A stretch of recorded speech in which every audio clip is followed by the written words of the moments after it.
Here is a simple painting of a scene in the evening set in midsummer when the skies are really bright and the sun sets pretty late. This landscape painting is not the one where you see blue skies. I wanted to make this a summer evening, so I used more of the reds and the yellows in the sky, which you normally don't see in landscapes.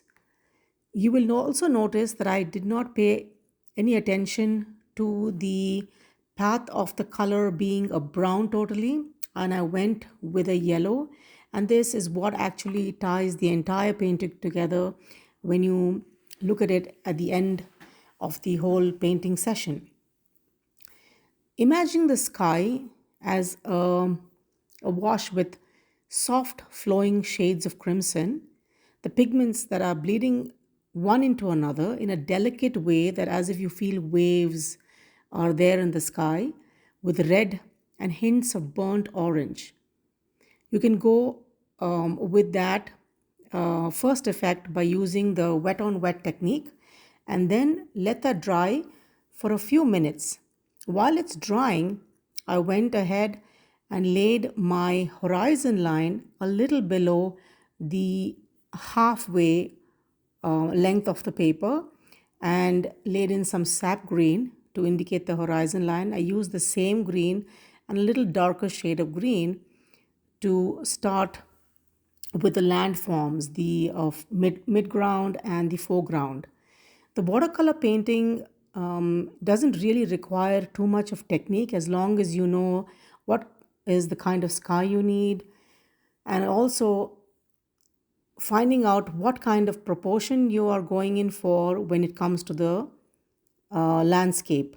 Here, I wanted to draw attention to the pathway because that's the way a viewer actually can enter into a painting. I give this a lot of importance because that's how you are interested, because your eye wants to be drawn into the painting. For the watercolor flowers, I've used a darker and a little cooler red to indicate the wildflowers along the pathway. The natural fluidity is what creates that dreamlike effect. And it doesn't mean that you really need to create something more defined to create that kind of a beautiful effect, atmospheric effect.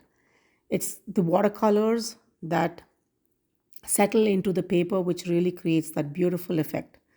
I'm actually adding in the first washes and figuring out that I wanted the flowers and the four little leaves and stems and in shades of green that I want on the left side bottom. And then once that dried, you'll see that I'm going actually from different sides of the painting, from the sky to the foreground and to the midground, and I'm like switching up the colors because I want some time for the paints to settle. Now the first initial washes are dry, and again I'm showing you that I'm working on the pathway, creating the uh, details in darker color, and I've used burnt sienna for this. Once that has been done, I decided to go with a really dark green for the trees.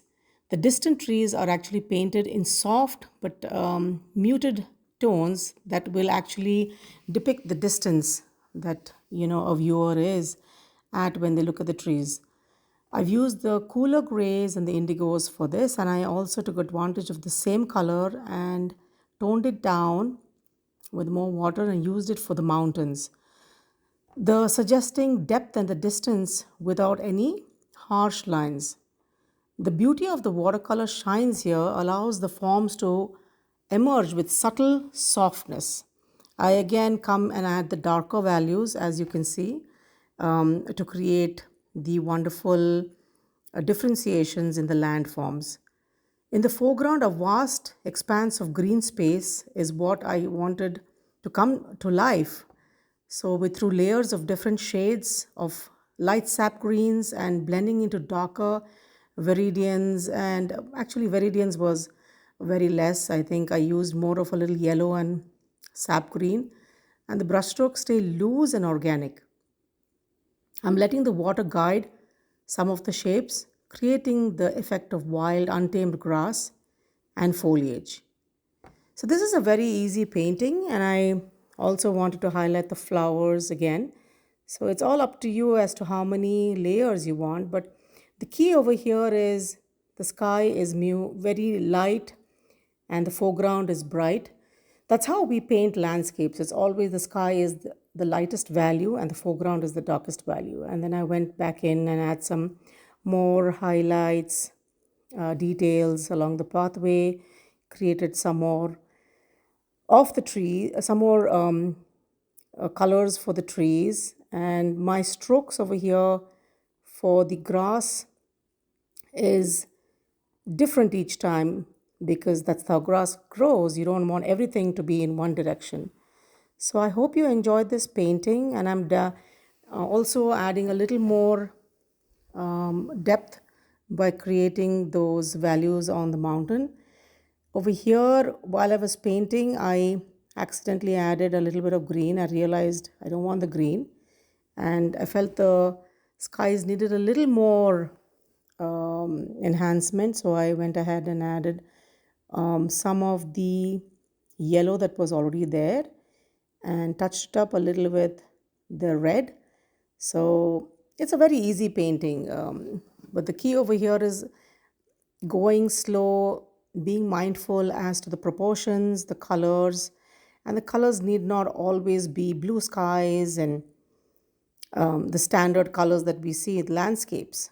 This is why I created this a painting, and I also wanted to tie the painting by adding the yellow in the sky to also complement the pathway that we have in yellow. So the entire painting is a balanced one with few colors, lot of values, and I hope you enjoyed and try it out. I used an old card to scrape off some of the colors and the distance, and there it is.